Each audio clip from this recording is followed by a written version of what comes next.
Bueno, buenas tardes. Muchas gracias a la Sociedad Dominicana por la invitación, a Medtronic por permitirme estar acá. Bueno, creo que las palabras del doctor son muy relevantes respecto a lo que hacemos hoy en día en cuidado intensivo y probablemente la pandemia nos demostró la necesidad que tenemos de tener un entrenamiento adecuado en ventilación mecánica. Si ustedes ven las publicaciones que hay en los últimos años, la mayoría de ellas están focalizadas en poder identificar la forma de evitar la lesión inducida por el ventilador. Es decir, cómo nosotros, con una herramienta que en teoría tiene que ayudar al paciente a que respire de manera adecuada, lo que generamos es mayor inflamación y por tanto impacto en mortalidad. Hablar de ventilación mecánica y específicamente asincronía nos podría llevar muchas horas. Tenemos talleres de casi una semana para hablar de asincronía, porque probablemente es uno de los temas que genera mayores retos y el conocimiento que se debe tener en fisiología y en mecánica pulmonar debe ser amplio. Yo voy a tratar de darles un concepto y un resumen en los siguientes 30 minutos, en otros 20 minutos voy a hablar un poco de PAF y posteriormente pues vamos a tener unos 10 o 15 minutos para, si ustedes lo consideran, poder desarrollar algunas preguntas. Lo primero es poder identificar qué es asincronía. Entonces tenemos un paciente que tiene una enfermedad, que viene con un histórico de cómo respirar y que de manera aguda o crónica en algunas condiciones presenta una alteración completa de lo que es su demanda ventilatoria, es decir, su metabolismo celular se modifica, su cadena de fosforilación oxidativa se altera y ese paciente empieza a requerir un mayor aporte de oxígeno. Si ese aporte y consumo se empieza a irregular, pues el paciente se inestabiliza y en ciertas condiciones se va a choque o shock por cualquier razón o se va a falla respiratoria. Entonces, cuando yo no logro con los parámetros ventilatorios que estoy programando en el ventilador garantizar esa demanda ventilatoria o de alguna manera entender fisiopatológicamente qué es lo que está pasando con ese paciente para programar el ventilador acorde a lo que el paciente está requiriendo, pues el paciente entra en asincronía. Ahora, muy importante siempre tener en cuenta que la asincronía va en relación con los tiempos inspiratorios. Es decir, siempre el problema está en la inspiración, el problema de lo que nosotros estamos programando. Puede que la enfermedad o la fisiopatología de la enfermedad no lo sea. Por ejemplo, el paciente con EPOC. ¿Cuál es el problema del paciente con EPOC? Uno, las resistencias incrementadas y dos, que las constantes de tiempo expiratorias están prolongadas. Entonces, tiene un problema inspiratorio, tiene un problema expiratorio. ¿Cómo lo voy a controlar? Con los parámetros que voy a dar en la inspiración. Acorto el tiempo inspiratorio para permitir que la constante de tiempo expiratoria sea mayor y aumento el flujo, mejorando los tiempos inspiratorios y venciendo la resistencia. Ahora, esto es un punto que es súper discutido y es, ¿qué tan malo es que mi paciente esté asincrónico? ¿Necesito controlar el 100% de las asincronías? La respuesta es que probablemente no. Lo que pasa es que todavía no sabemos cuánto debemos controlarla. Entonces, vamos a revisarlo más adelante. ¿De dónde parte el concepto de que nosotros relajamos, le ponemos bloqueo neuromuscular a los pacientes con disfunción pulmonar severa hoy en día?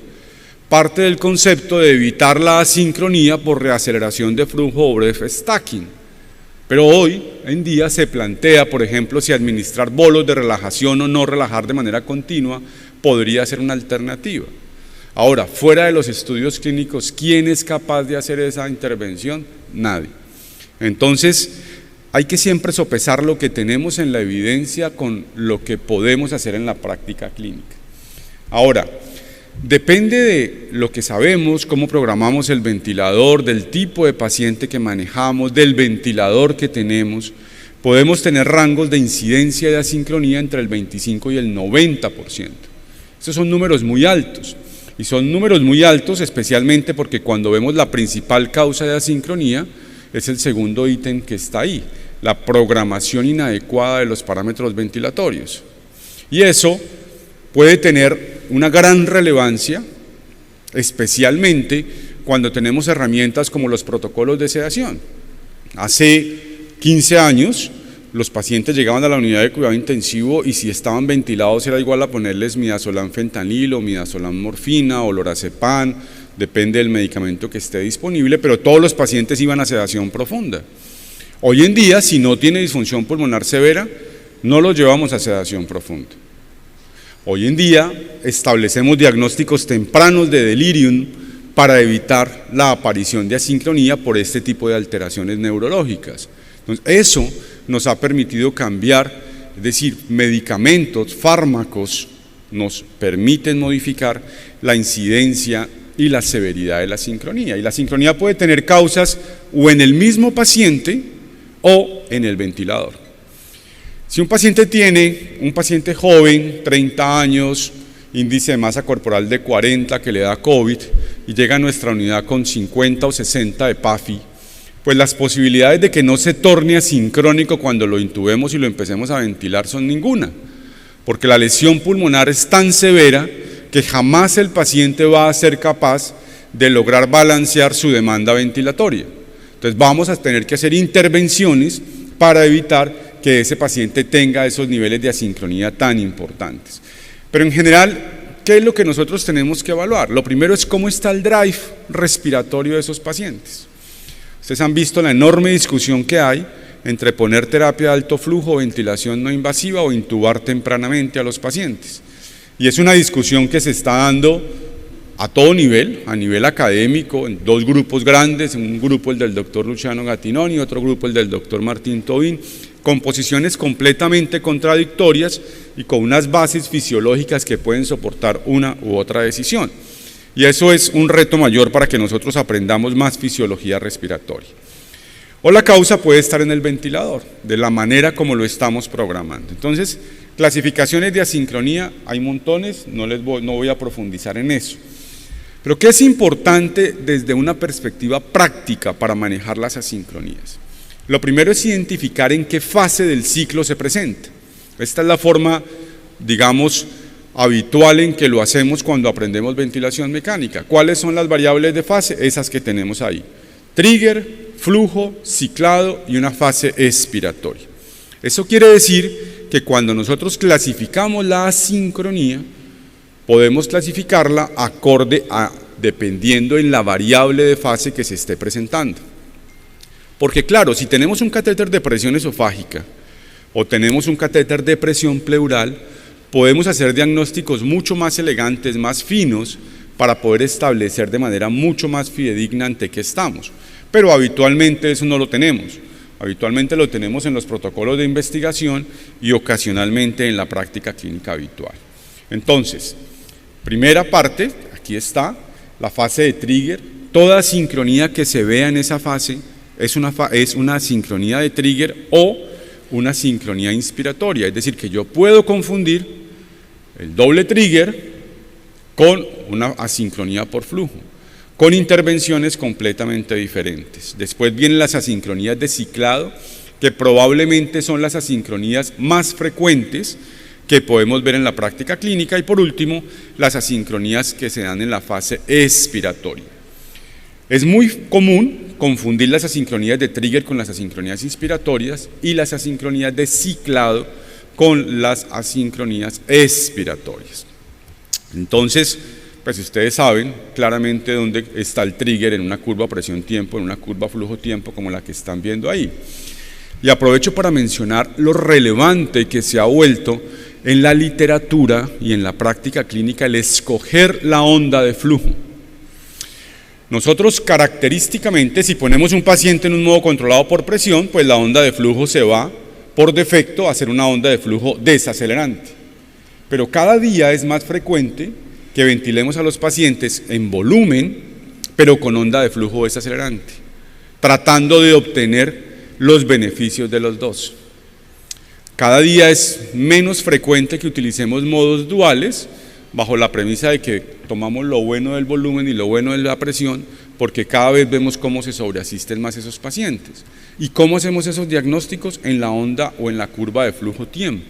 Por eso es muy importante aprender a seleccionar qué onda de flujo voy a poner acorde a la patología que está teniendo mi paciente.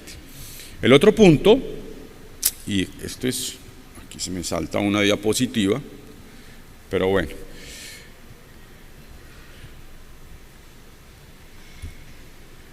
Hablemos de la parte, después de que el paciente inicia el ciclo respiratorio y la válvula se abre, es decir, viene el trigger, viene la segunda fase, que es la fase del flujo inspiratorio. Ese flujo habitualmente nosotros lo programamos, valores entre 40 y 60 son los valores habituales, pero cuando el paciente tiene una enfermedad en la cual se incrementa la resistencia, pues necesita un flujo mayor. Y una característica que deben tener todas las curvas y bucles de las que nosotros vemos es que deben ser lineales. Es decir, esta curva que estamos viendo ahí son curvas hechas en simuladores, que obviamente no es lo habitual que vemos en nuestros pacientes. Pero si ustedes no ven que esa morfología con curvas lineales se ven, algo está pasando, algo está mal en ese paciente, algo estoy programando de manera inadecuada. Entonces, esto es un punto importante y cuando hablamos de asincronía de flujo, el tip más importante es que después de que se inicia el trigger, es decir, después de este punto, esa fase de ascenso hasta que llegamos a la presión pico, siempre tiene que ser lineal. Si hay una caída, algo está mal y probablemente el principal diagnóstico es que tiene una sincronía por flujo ese paciente. Este es el ejemplo de lo que podemos ver. Entonces ustedes ven que aquí se abre la válvula inspiratoria o el paciente hace un esfuerzo inspiratorio. Para poder desarrollar un esfuerzo inspiratorio, el paciente tiene que hacer un delta de presión pleural, un swing pleural. Hace ese swing pleural, vence la sensibilidad inspiratoria que yo he programado, arranca con la fase inicial del flujo que vence la resistencia del tubo, del circuito, que es lo que llamamos o el trabajo necesario para mover el volumen compresible, que se llama el trabajo isométrico, y llega a la segunda fase de la curva que llamamos línea B o índice de estrés, que es el reflejo de la histéresis pulmonar o de la histéresis alveolar. Cuando esto no tiene una morfología, una línea recta, sino que tiene morfologías como estas, pues probablemente estamos ante una sincronía de flujo. Y lo que debemos hacer es entrar a ver cuál es la enfermedad que tiene nuestro paciente para saber si vamos a modificar el flujo que está manejando ese paciente. Si ustedes ven esta curva donde está marcada, fácilmente uno puede decir, o puedo preguntarles, ¿qué piensan que es? ¿Doble trigger o asincronía por flujo? ¿Y cómo harían el diagnóstico diferencial entre uno u otro? Porque la clave está en eso, el manejo es completamente diferente. Entonces, si me equivoco en la forma de abordar al paciente, pues voy a empeorar la sincronía. Nuevamente, si yo tengo un catéter de presión esofágica, pues es muy sencillo saber qué es lo que está pasando, porque el catéter de presión esofágica me va a mostrar claramente una curva diferencial de la pleura o de la presión esofágica como reflejo de lo que está pasando en el esófago. Entonces, ¿ustedes qué piensan que es? ¿Doble trigger o asincronía de flujo? Mano arriba los que piensan que es doble trigger. No, pero no pueden abstenerse de votar. ¿Y quiénes piensan que es asincronía de flujo? Ok, es una sincronía de flujo y como todo, la forma de hacer el diagnóstico es evaluar la onda o el delta de presión pleural. Si ustedes ven que por debajo de la línea de base se está generando la alteración de la onda o la morfología de la onda se está alterando por debajo de la línea de base, es probablemente una sincronía de trigger. Esta ya está por encima de la línea de base, por lo tanto es una sincronía inspiratoria. Entonces, segundo tip, debe estar un ascenso, una línea recta, porque si no es una línea recta, algo está pasando con el flujo. Y para diferenciar del doble trigger, debe estar sobre la línea de base, para decir que es inspiratoria, por debajo de la línea de base, para decir que es una sincronía de flujo. ¿De acuerdo? Siempre recuerden que la curva para hacer el diagnóstico de asincronía de flujo o inspiratoria es la curva presión-tiempo. La curva presión-tiempo es tal vez la curva más importante que tenemos en ventilación mecánica. Igual, cuando se revisa en los cursos de fisiología aplicada a la ventilación mecánica, gastamos días enteros hablando solo de curva presión-tiempo. porque la interpretación de esta es fundamental. Es muy importante controlar las asincronías de flujo, porque las asincronías de flujo producen un incremento del trabajo miométrico. Recuerden que trabajo es consumo de energía. Si ustedes dejan que su paciente se mantenga con una sincronía de flujo inspiratorio, lo van a meter en fatiga muscular, con todas las consecuencias que puede tener para un paciente que ya de base está con un severo compromiso, teniendo la necesidad de estar ventilado. ¿Ok? Lo que nosotros vemos es habitualmente ese paciente que tiene sed de aire, que a pesar de que está ventilado, lo vemos que intenta meter un volumen mayor dentro de sus pulmones. Eso es lo que vemos clínicamente, pero desafortunadamente, pues la clínica exclusivamente no nos ayuda a hacer los diagnósticos diferenciales. Entonces, si ustedes ven ahí, donde está la línea roja, el flujo que el paciente tenía antes era 60. Ahora se lo subimos a 90 y miren cómo la curva empieza a subir progresivamente, se empieza a corregir el problema. Aquí con 60, estamos acá, con 90 el paciente empieza a controlar. ¿Qué no hay que hacer? Porque es muy importante aprender qué hacer, pero también qué no hacer, es decir, no todos los pacientes asincrónicos necesitan un bolo de midazolam o fentanil para controlar la asincronía. Es más, la mayoría de los pacientes lo que no necesitan es mayor sedación. Lo que necesitan es modificación de los parámetros ventilatorios. Si ustedes sedan o relajan a un paciente que tiene ese tipo de asincronía, lo que van a hacer es empeorarla. Probablemente ustedes no la van a ver, pero si le pusieran un electrodo al diafragma o un catéter de presión esofágica, estarían viendo cómo ese diafragma intentaría contraerse de manera persistente y el paciente terminaría en atrofia diafragmática. Es muy frecuente o es más frecuente en modo controlado por volumen y obviamente el modificar los tiempos inspiratorios pues nos va a permitir modificar la frecuencia respiratoria y eso nos va a permitir mejorar las constantes de tiempo inspiratorias para controlar la asincronía de flujo. Importante, el doble trigger o ciclado prematuro. Recuerden esto, nosotros venimos programados con un tiempo inspiratorio neural y un tiempo expiratorio neural, es decir, ¿quién sabe cuánto es mi tiempo inspiratorio y cuánto es mi tiempo expiratorio? Solamente yo, solamente mi sistema nervioso central. Entonces, lo que yo hago a través de la evaluación de la mecánica pulmonar con las curvas y los bucles es tratar de identificar cuál es el tiempo que requiere este paciente acorde a las funciones, a las constantes de tiempo inspiratorias y expiratorias que tiene cada uno de mis pacientes. Esta es una sincronía que probablemente es la sincronía ventilatoria más frecuente que vemos en los pacientes con disfunción pulmonar severa, como en los pacientes con COVID. ¿Qué es? El paciente hace un ciclo respiratorio, la válvula expiratoria se abre y el paciente no bota volumen. Viene el siguiente ciclo respiratorio y el paciente se queda con el doble de volumen dentro de su pulmón. ¿Por qué pasa eso? Lo que mencionábamos en la fase inicial de la presentación. Los seres humanos tenemos un volumen histórico, es decir, mi alvéolo está acostumbrado a manejar un estrés y un strain de manera habitual. Y ese estrés y ese strain dependen de la distensibilidad que yo manejo. Cuando tengo una lesión pulmonar severa, es decir, aparece el concepto del baby lung, el pulmón se reduce en la capacidad de aceptar un volumen corriente como el que yo venía manejando. Pero eso no lo saben mis alvéolos sanos ni mi cerebro. Entonces, ¿qué hacen mis alvéolos sanos y mi cerebro? Generan un nuevo esfuerzo tratando de garantizar el volumen histórico.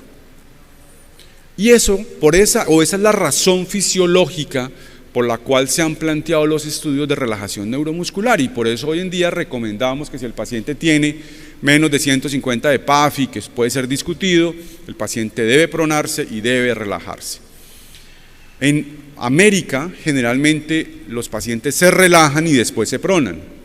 En Europa, en general, los pacientes se pronan y después se relajan. Yo personalmente creo que es mejor pronarlos y si el paciente se mantiene con ese compromiso severo de la oxigenación, dar el paso siguiente a relajarlo. Pero bueno, eso depende mucho, por ejemplo, de la densidad enfermeras, pacientes. También se ha modificado. Nosotros antes pronábamos, nuestra unidad de cuidado intensivo, específicamente en la que yo estoy, es respiratorio. Entonces, nosotros antes pronábamos 6 personas un paciente. Cuando vino la pandemia aprendimos que 3 personas es suficiente para pronar sin ninguna dificultad. Y eso nos evitó o nos permitió ahorrarnos un montón de relajantes. En español se llama esta asincronía reaceleración de flujo, en inglés breath stacking. Entonces, ¿qué tengo que hacer? Cuando yo identifico esta asincronía, lo que tengo que evaluar es si mi paciente necesariamente tiene que mantener un volumen corriente bajo o se lo puedo subir. Es decir, cada día también es más frecuente que metamos los pacientes con SRA en ventilación mecánica ultraprotectora. 5-4 de volumen, si es necesario le ponemos máquinas de remoción de CO2 para tratar de mantener bajos volúmenes y no permitir que la mecánica pulmonar se impacte. Pero eso tiene un costo, y el costo son asincronías como estas. Entonces mi primera pregunta debe ser, ¿puedo aumentar el volumen corriente de este paciente? Si la respuesta es probablemente no, pues tendré que hacer una intervención que garantice que mi paciente no modifique o no genere esfuerzos respiratorios. Si la respuesta es sí, pues aumento el volumen o modifico el tiempo inspiratorio. Pero si la respuesta es no, la única opción que me queda es sedar y relajar a ese paciente, porque no tengo ninguna otra manera de controlar el drive respiratorio de ese paciente para que no trate de defenderse haciendo su volumen histórico. Entonces vean que una misma asincronía tiene 2 enfoques completamente diferentes. De ahí que interpretar exclusivamente la asincronía es una parte de lo que debemos hacer, un diagnóstico adecuado y después en el contexto de cada paciente definir cuál es el manejo que requiere mi paciente. Ahora, respecto al ciclado tardío, el ciclado es el momento donde la válvula expiratoria se abre. Recordemos que las constantes de tiempo son un producto de la relación, de la resistencia por la distensibilidad.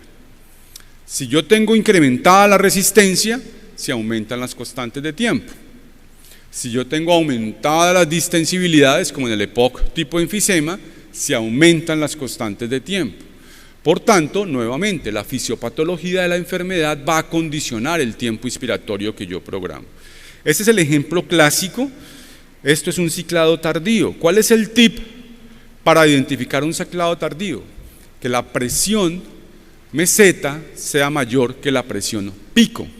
Obviamente, esto es en un modo controlado por volumen.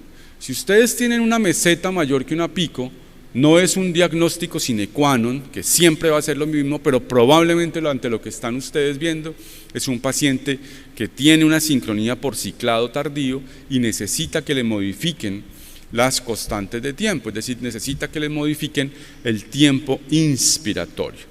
Esto es el ejemplo en una curva presión-tiempo, lo que ustedes van a ver. Aquí estaría la presión pico y aquí estaría la presión meseta. Y si se van a la curva flujo-tiempo, van a ver al paciente haciendo esfuerzos sin lograr abrir la válvula expiratoria. ¿De acuerdo? ¿Por qué es tan importante hacer un diagnóstico de asincronía por ciclado tardío? Depende de la enfermedad. Si la enfermedad es, por ejemplo, EPOC, el paciente que necesita un tiempo expiratorio prolongado, ustedes no se lo están dando. Entonces, ¿el paciente qué va a hacer? Cada vez más hiperinflación dinámica y cada vez más autopip. Pero si la condición es, por ejemplo, un SRA y ustedes permiten eso, ¿qué es lo que van a hacer? Van a generar mayor Pendeluf, mayor efecto Pendeluf. Y si ustedes generan mayor Pendeluf, ¿qué va a pasar? Mayor lesión inducida por el ventilador. Y obviamente el impacto en inflamación y probablemente en mortalidad que puede tener ese paciente. La otra asincronía que vemos frecuentemente es el autopip. Si uno le pregunta a un residente, siempre el residente dice esfuerzo inefectivo o autopip como diagnóstico de la asincronía, y no es tan frecuente como lo creemos. Entonces, puntos importantes, recuerden que el autopip es medida de presión, Por lo tanto, el diagnóstico no se hace en la curva flujo-tiempo, sino en la curva presión-tiempo. Eso es un punto que es muy relevante para cuando tomamos las conductas. ¿En qué curva se hace o se sospecha? En la curva volumen-tiempo. Se sospecha en la curva volumen-tiempo, se diagnostica en la curva presión-tiempo. Entonces, esta es una curva volumen-tiempo. El paciente arranca de la línea de base en ventilación mecánica, todo debe volver a la línea de base. El paciente debe arrancar independiente de la curva y el bucle que esté manejando, debe arrancar de la línea de base y debe volver a la línea de base.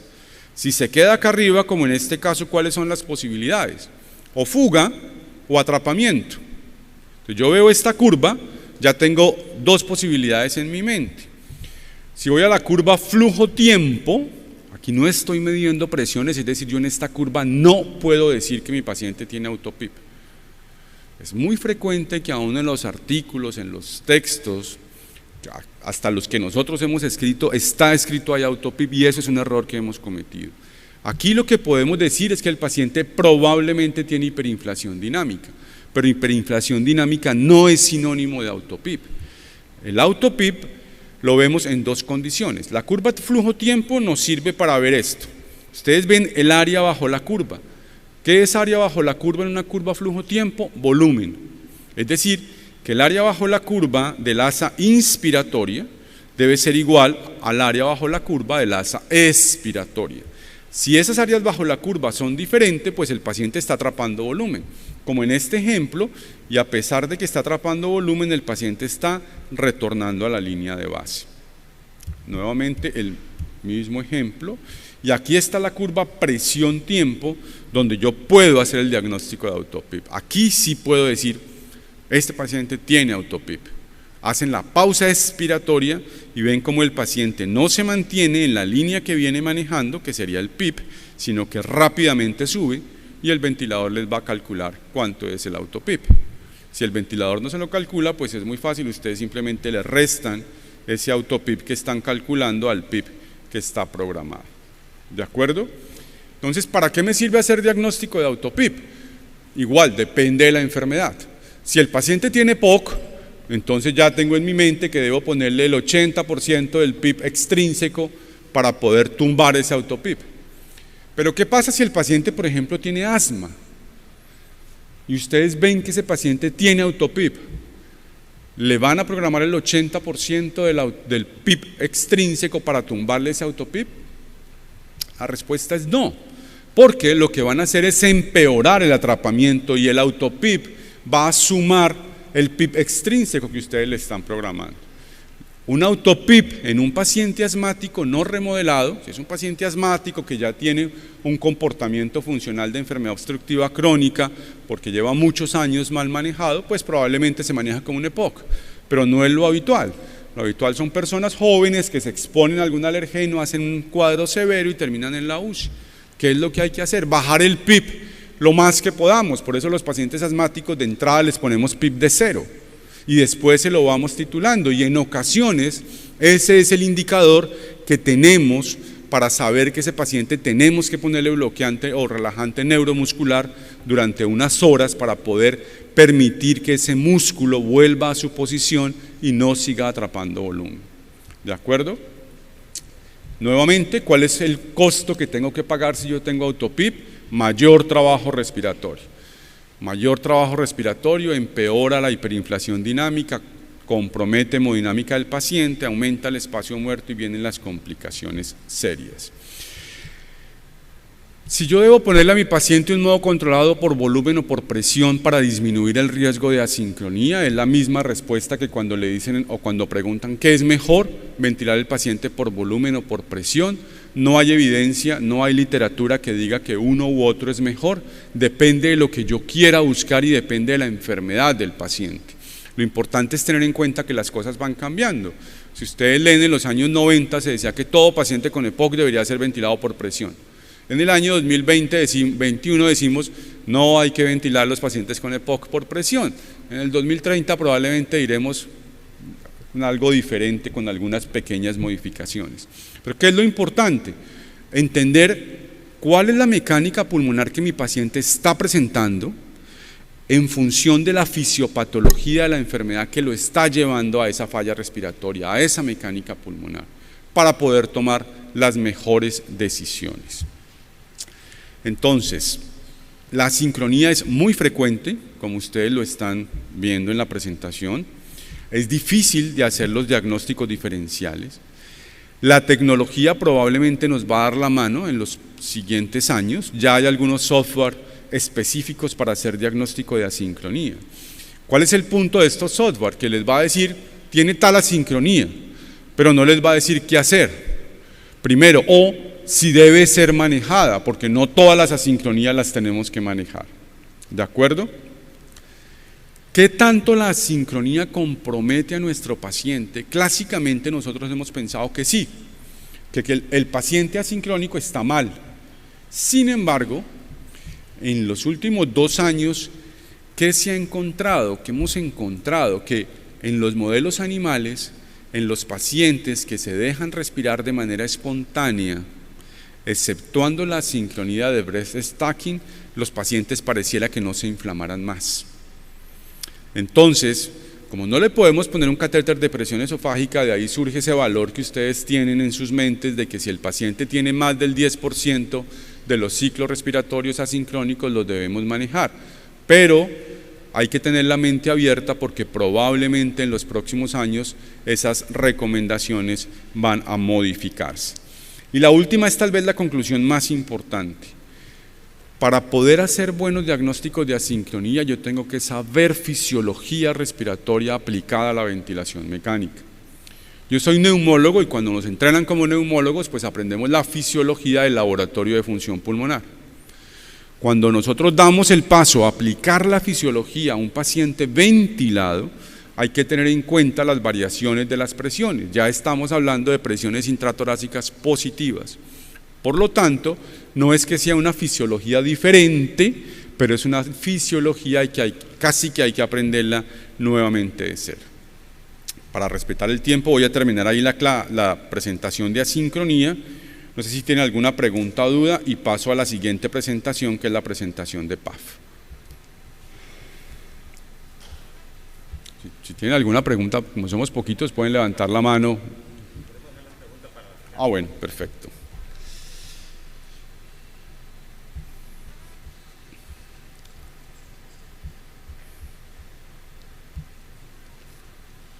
Ok.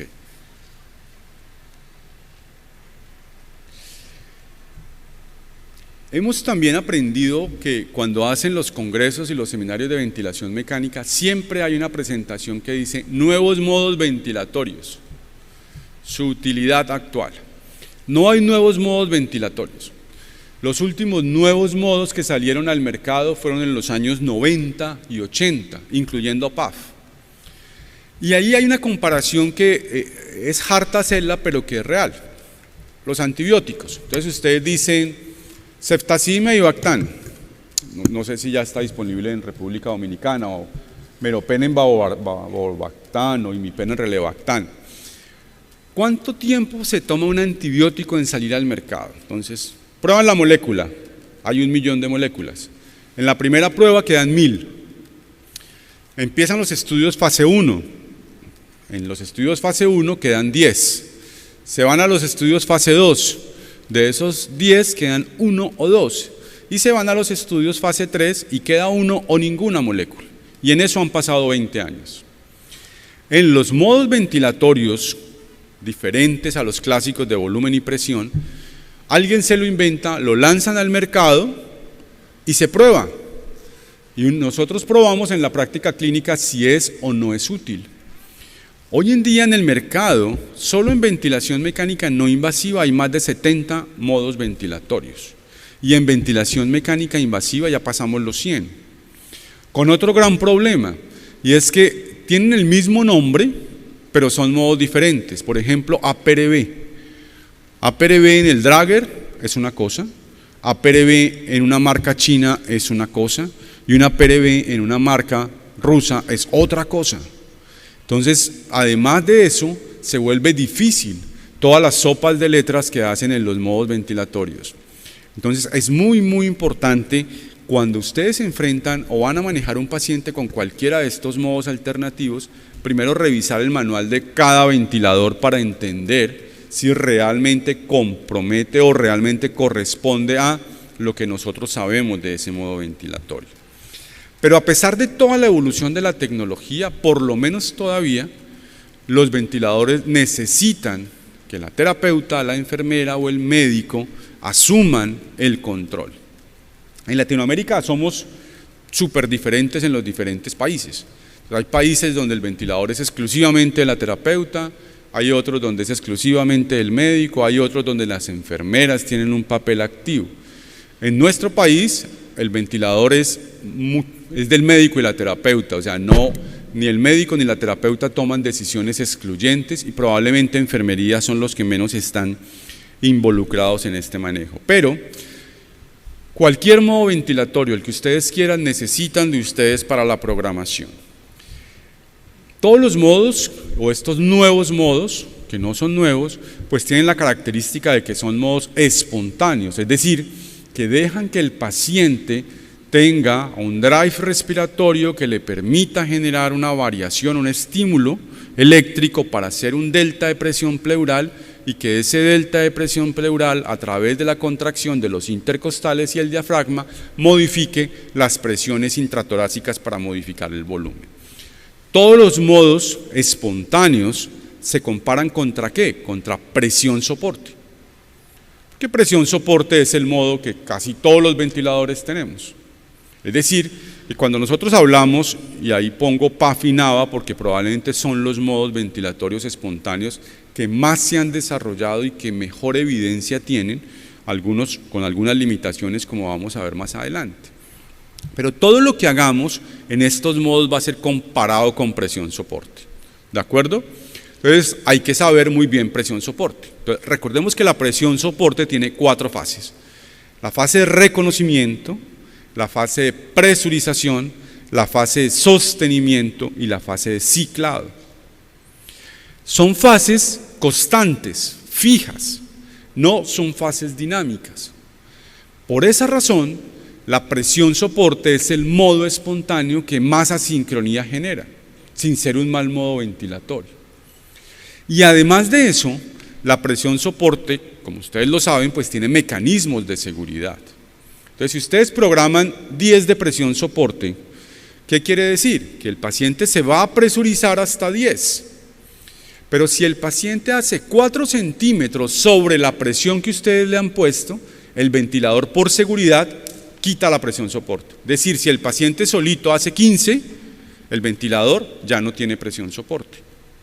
Entonces, cuando el paciente está enfermo o con un drive alto, fácilmente puede superar las presiones soportes que nosotros hemos programado. Y además de eso, cuando utilizamos presiones soportes elevadas con valores mayores a 16, el tiempo inspiratorio se vuelve tan prolongado que la presión soporte per se genera sincronía. Entonces, bajo esos conceptos es que se dice, bueno, no le podemos quitar el mecanismo de seguridad, porque si el paciente hace un esfuerzo inspiratorio enorme, de pronto la presión soporte le va a generar barotrauma al paciente. Primer punto. Y como son presiones fijas, pues no hay forma de volverlo dinámico en que lo apoye. Entonces se creó otro modo que se llama Flex Cycle, que es una presión soporte dinámica. Pero el Flex Cycle tuvo ciertas dificultades porque tenía que volverse un modo inteligente y no lo lograba. Respondía solo a las variaciones de flujo, pero no a las variaciones de presión. Entonces, por eso surge PAF y por eso surge NAVA. Entonces, si ustedes ven en esta gráfica, lo que está pasando acá en presión soporte es que la presión soporte es lineal y no va a modificarse de acuerdo al esfuerzo que haga el paciente. Mientras que en PAF y NAVA, si el paciente hace un gran esfuerzo, el ventilador lo va a apoyar poquito. Si el paciente no es capaz de hacer un buen esfuerzo, el ventilador lo va a apoyar más. Y eso lo va a hacer respiración a respiración. Es decir, son dinámicos y de ahí surgen las ventajas. Entonces, revisemos en 3 diapositivas un poquito de para qué ventilo los pacientes y fisiológicamente cómo lo hago. Entonces, yo ventilo a un paciente con ventilación invasiva o no invasiva para optimizar el trabajo respiratorio. Ese es el primer punto. ¿Y para qué optimizo el trabajo respiratorio? Uno, para evitar que mi paciente se fatigue, pero también para mejorar el intercambio gaseoso, es decir, oxigenarlo o ventilarlo dependiendo de la enfermedad. Y hay pacientes que se ventilan no por una enfermedad respiratoria, sino para ganar tiempo. Por ejemplo, los pacientes con trauma craneoencefálico, lesiones neurológicas severas. Yo le pongo un ventilador porque el paciente no puede proteger la vía aérea o tengo que hacer intervenciones adicionales para disminuir el consumo cerebral de oxígeno. Y todo lo que yo hago, exceptuando en ASB, en todos los otros modos ventilatorios, se fundamenta en la ecuación del movimiento. ¿Qué contempla la ecuación del movimiento? Una parte o un componente que es la elastancia, que es el volumen sobre la distensibilidad, y otro componente que es el componente del flujo. Si yo sumo esos dos componentes, al final estoy teniendo un componente elástico y un componente resistivo, que es lo que habitualmente hago o evalúo en las curvas de trabajo respiratorio. Cuando yo le pongo el ventilador a mi paciente, le sumo el componente que le está dando el tubo traqueal y el circuito del ventilador. ¿De acuerdo? Entonces, yo conecto el paciente al ventilador, el ventilador da un flujo que vence la resistencia del tubo, vence la resistencia de los circuitos, eso se llama volumen compresible y el trabajo que se hace para eso se llama trabajo superimpuesto. Después llega a la vía aérea central y se empieza a distribuir por los bronquios. Eso se llama, o qué tiene que hacer el paciente para eso, trabajo miométrico. Y dependiendo de la distensibilidad de ese pulmón, el trabajo es mayor o menor. Después, el paciente termina la inspiración y ese pulmón se relaja y vuelve a su capacidad residual funcional. Y aquí surge el concepto más importante que hay en ventilación mecánica fisiológicamente, que es la capacidad residual funcional. Entonces, ¿cuál es la capacidad residual funcional nuestra? La suma del volumen de reserva expiratorio más la suma del volumen residual. Pero, cuando yo intubo a un paciente y lo ventilo, ya no, porque le pongo PIP, y ese PIP se va a distribuir en el volumen residual, en el volumen de reserva expiratorio y en el volumen corriente. Entonces ya no es la suma de volúmenes tan sencilla. Entonces el ventilador tiene que aprender a identificar estos componentes de la ecuación del movimiento para saber cómo ayuda al paciente. ¿Cómo lo ayuda para qué? Para que regrese a su capacidad residual funcional. ¿De acuerdo? Entonces, ¿qué hace PAF? PAF calcula el componente resistivo y calcula el componente elástico. Y a través de un software hace el cálculo del trabajo respiratorio. ¿Cuál es la fórmula de trabajo respiratorio? Es la integral del delta de presión por volumen.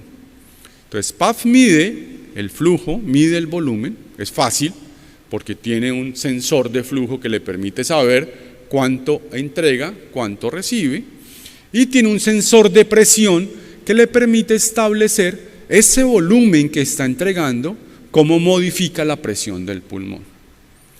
¿Qué hace NAVA? Le pongo, que es la dificultad de NAVA, que necesito un catéter adicional, le pongo un catéter y ese catéter identifica el momento de la contracción diafragmática. Entonces, dependiendo del peso y la talla, sabe cuánto debería ser la contracción diafragmática y sabe cuánto tiene que aportarle a ese paciente. NAVA es muy fuerte hoy en día en pediatría o en neonatos, en adultos aún no logra demostrar su gran utilidad. Y otro componente importante, como ellos pueden calcular volumen y flujo y pueden calcular ese volumen, qué presión se está generando, pues pueden calcular las constantes de tiempo. A través del software hacen este cálculo, que es una fórmula por todos conocida desde 1916, y al final estos modos nos permiten optimizar la presión transpulmonar. Entonces recuerden, estos dos componentes, un componente de flujo y resistencia y un componente de volumen y elastancia. Eso es lo que van a medir estos modos ventilatorios. Si nosotros vamos nuevamente a la ecuación del movimiento, voy a permitirme leer ese segundo párrafo que dice: la presión necesaria que hay que aplicar en el sistema respiratorio para vencer las resistencias de la vía aérea para un flujo determinado. Es decir, si yo puedo conocer en la ecuación del movimiento el componente resistivo, sé qué flujo le tengo que entregar a mi paciente. Y la segunda parte, y las fuerzas de retracción elásticas para un volumen determinado. sé cuáles son las presiones que está generando la variación de volumen y por lo tanto sé que en las siguientes respiraciones tengo que ajustar el volumen corriente. Con una característica que es esta. Recuerden que el paciente está respirando de manera espontánea. Espontánea. Entonces, como es espontáneo, el ventilador, ¿qué hace? El ventilador abre la válvula y después de que abre la válvula se empieza a retroalimentar. Esa es la gran fortaleza de PAF, pero también su gran debilidad, porque el ventilador necesita la válvula abierta. Si no tiene la válvula abierta, el ventilador no puede saber qué pasa en el paciente.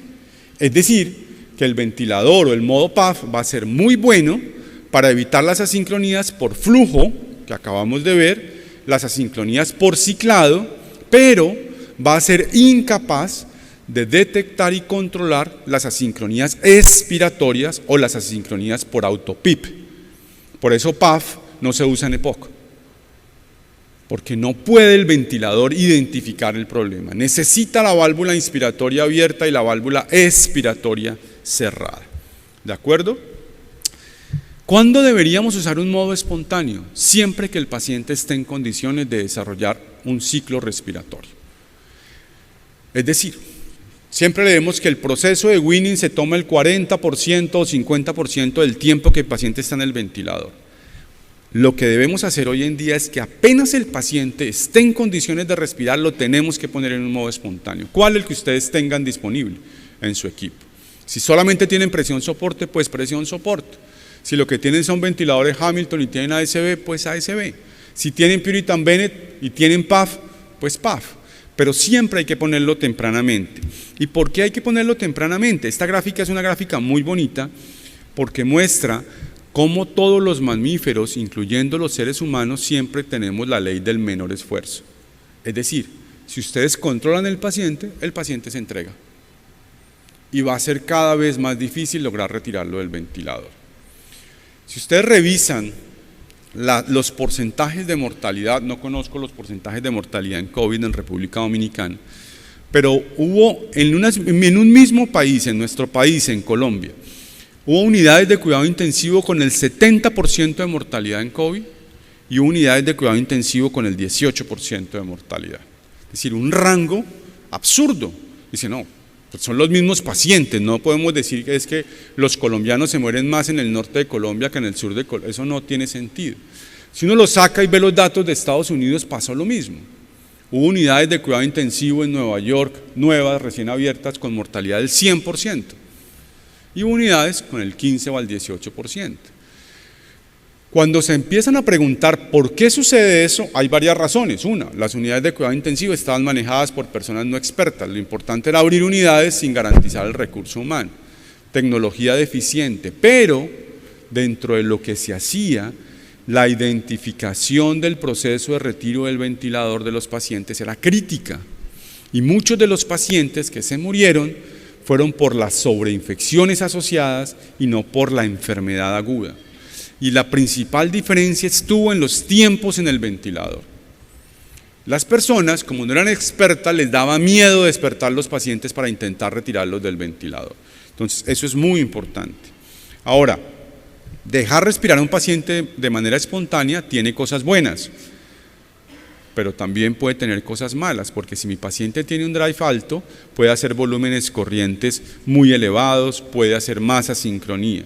Y lo bueno es que la atrofia muscular va a ser menor y el paciente va a necesitar menos sedantes y menos soporte vasopresor. Pero esos altos volúmenes son los que llevan a esto. Alto volumen corriente, mayor lesión autoinfligida, mayor inflamación, edema intersticial y se vuelve un círculo vicioso que va llegando progresivamente a que el paciente haga lesión inducida por el ventilador. Recuerden que nosotros hoy en día tratamos de hacer la diferenciación entre la lesión autoinfligida, la lesión inducida por el ventilador y la lesión muscular o diafragmática asociada por el ventilador. Voy a avanzar un poquito para concentrarme en PAF, que es lo importante. Entonces, ¿cómo funciona PAF? Con una ecuación, una fórmula matemática en la cual calcula resistencias y calcula elastancia. Y esto es lo que hace. Entonces, en una curva presión-tiempo, antes de que se abra la válvula expiratoria, 300 milisegundos antes de que la abra, cierra la válvula inspiratoria y genera un efecto péndulo único por ese tiempo. Y en ese momento hace el cálculo de la elastancia pulmonar. Y antes de esto, antes de esos 300 milisegundos, de ahí para atrás, hace el cálculo del flujo que requiere el paciente. Tiene esos dos componentes. Y con esos dos componentes empieza a evaluar qué flujo y qué volumen le debe entregar al paciente. ¿Qué flujo y qué volumen? ¿Con qué objetivo? Con el objetivo de optimizar el trabajo respiratorio. No voy a profundizar por el poco tiempo que me queda, pero les quiero mostrar las gráficas específicas de esto. Entonces, ¿cómo funciona PAF? Aquí está. Entonces, ustedes tienen una pantalla de un ventilador que les va a pedir que programen una FiO2, que programe un PIP y que programe un porcentaje de asistencia.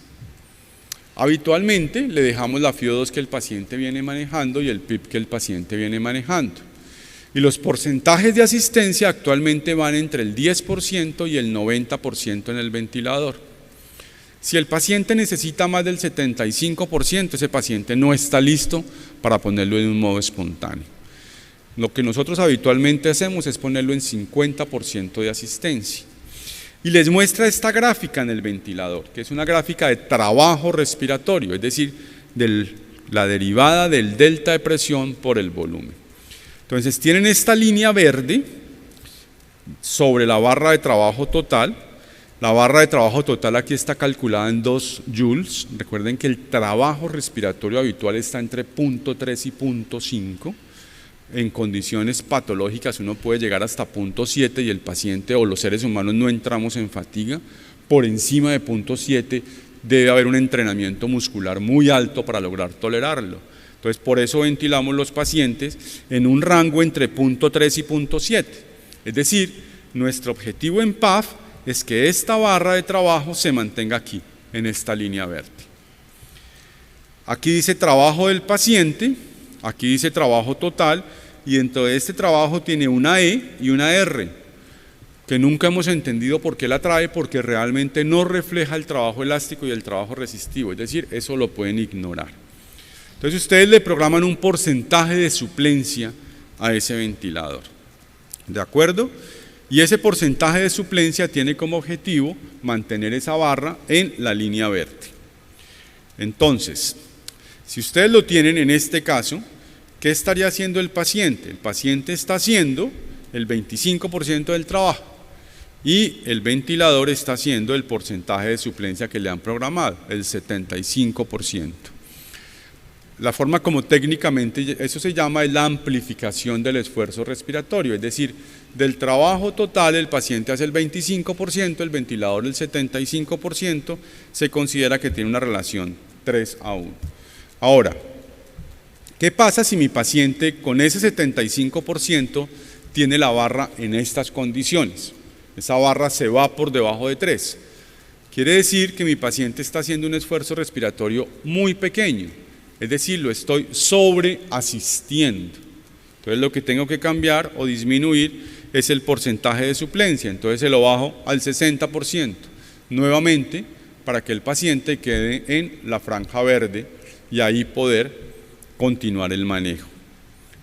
En este caso, bueno, sería el 40 y el 60%, pero ¿qué pasa en este paciente si yo le bajo al 60% y mi paciente se va por encima del 0.7? Lo contrario, tengo que subir el porcentaje de asistencia para que mi paciente regrese. ¿Qué es lo importante o qué es lo interesante de todos estos modos, no solo de PAF? Que ustedes empiezan tempranamente un proceso de rehabilitación pulmonar, porque nosotros en cuidado intensivo hemos aprendido a ser muy juiciosos con la rehabilitación física, la movilización temprana, sacar al paciente de la cama, pararlo tempranamente. Entonces los pacientes con ECMO los tenemos caminando por la unidad, pero hacemos poco en la rehabilitación pulmonar. Los modos como este o como ASB o como NAVA nos permiten tempranamente iniciar los procesos de rehabilitación pulmonar. Progresivamente, en la medida que el paciente tolere, le vamos bajando ese porcentaje de suplencia, 70, 60, 50, 40, y cuando llegamos al 30%, ese paciente está listo para hacerle pruebas de respiración espontánea. Independiente del modo que ustedes usen, siempre hay que usar pruebas de respiración espontánea. No hay modos PAF o NAVA o ASB que hayan sido validados en que yo llegué al 30%, el paciente tolera, extúbelo. No. En Winning hoy hay dos posiciones. Una es que algunas personas usan las pruebas de predecir si el paciente va a pasar las pruebas de respiración espontánea, es decir, le hacen TOBIN, le hacen ecografía diafragmática, le hacen evaluación objetiva de la tos. Otros no, otros directamente van a la prueba de respiración espontánea. Si una u otra es la adecuada, no hay un soporte en la literatura que permita decir que es lo mejor. Lo importante es reconocer que ni el TOBIN, ni la ecografía diafragmática, ni la tos son pruebas diseñadas para extubar pacientes. Son pruebas que se desarrollaron para definir si el paciente está listo para hacerle prueba de respiración espontánea. Entonces, que no tendría mucho sentido hacerle TOBIN, ecografía, si además le van a hacer la prueba de respiración espontánea, porque al final la prueba de respiración espontánea es la que va a determinar si el paciente se extuba o no se extuba. Entonces, ¿qué haría PAF? PAF estaría supliendo las pruebas previas a la prueba de respiración espontánea. Si lo tengan 30%, lo pongo en prueba de respiración espontánea. Mi recomendación es que a los pacientes, una vez se estabilizan, hay que hacerle prueba de respiración espontánea diaria, porque hay muchos pacientes que uno los ve y dicen, no, este paciente no va a pasar, y le hace la prueba de respiración espontánea y la pasa, y obviamente eso va a disminuir los tiempos en el ventilador. Literatura en PAF, ya hay mucha literatura. Obviamente todo lo que se compare con presión soporte siempre va a ser mejor, digamos, siempre PAF en los estudios es mejor que presión soporte, siempre ASB es mejor que presión soporte, siempre NAVA es mejor que presión soporte. Interesante sería poder hacer estudios haciendo la comparación entre ellos mismos, pero va a ser poco probable que consigamos recursos para hacer una investigación de ese tipo. PAF, bueno, en SRA, en los pacientes que están saliendo, en los pacientes que han estado ventilados por largos tiempos o tiempos prolongados, ha demostrado cómo el trabajo respiratorio obviamente lo optimiza cuando es comparado con presión soporte, pues porque presión soporte no tiene forma de retroalimentarse. Muy importante recordar que no se puede utilizar en los pacientes con EPOC, por lo que ya les mencioné previamente. Pero como cuando estaban los estudios y se comparaban midazolam con dexmedeto, midazolam contra propofol, midazolam contra remi, siempre a midazolam le iba peor. Lo mismo pasa con presión soporte y este tipo de modos ventilatorios. Siempre le va a ir peor a la presión soporte sin querer decir que es mal. Yo creo que la principal conclusión que yo quisiera dejarles es que lo importante es poner al paciente tempranamente en respiración espontánea, cuando las condiciones del paciente lo permitan. Por supuesto, si el paciente tiene noradrena 0.5, vasopresina 4, dobutamina 5, pues nadie va a pensar en ponerle en un modo respiratorio espontáneo.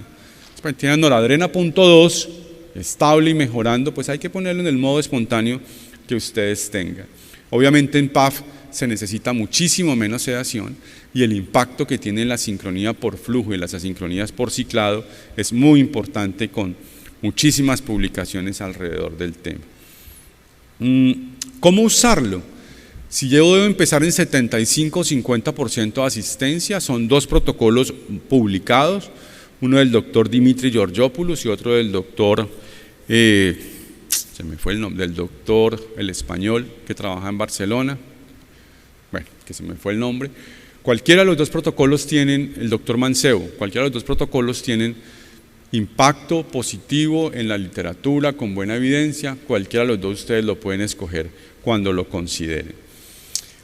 Terminando, si ustedes usan PAF, van a poder tener un mejor control de las asincronías de ciclado y de flujo, pero no las asincronías expiratorias ni las asincronías que se dan por autopip. Entonces, antes de tomar la decisión de poner a un paciente en este modo ventilatorio, tienen que tener claro que el paciente no tenga una complicación de estas, porque si no, lo pueden empeorar. ¿De acuerdo? ¿En qué pacientes se usa? Exactamente los mismos pacientes que tienen indicación de presión soporte. No hay ninguna variación respecto a las recomendaciones. La gran ventaja es que son porcentajes reales de asistencia en el trabajo respiratorio. No hay que ajustar la rampa, no hay que ajustar la sensibilidad expiratoria. Como es dinámica, pues el porcentaje de soporte va en función del esfuerzo que está dando el paciente, siendo mucho más fisiológico. La sincronía se controla de manera muy importante cuando la sincronía es de flujo de ciclado. Los pacientes duermen más. Recuerden que los estudios actuales muestran que los pacientes en cuidado intensivo que tienen benzodiazepinas en infusión continua no duermen de manera profunda más allá de 20 minutos en 24 horas del día. Entonces, todo lo que nosotros podamos hacer por mejorar esos patrones de sueño hay que tratar de hacerlo.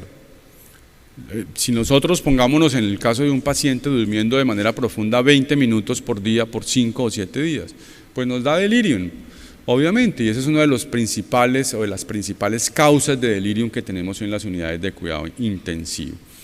Y pues los resultados clínicos, especialmente en tiempo en ventilación mecánica e infecciones asociadas, infecciones respiratorias asociadas a la ventilación mecánica, se pueden impactar de manera positiva cuando utilizamos este tipo de modo ventilatorio.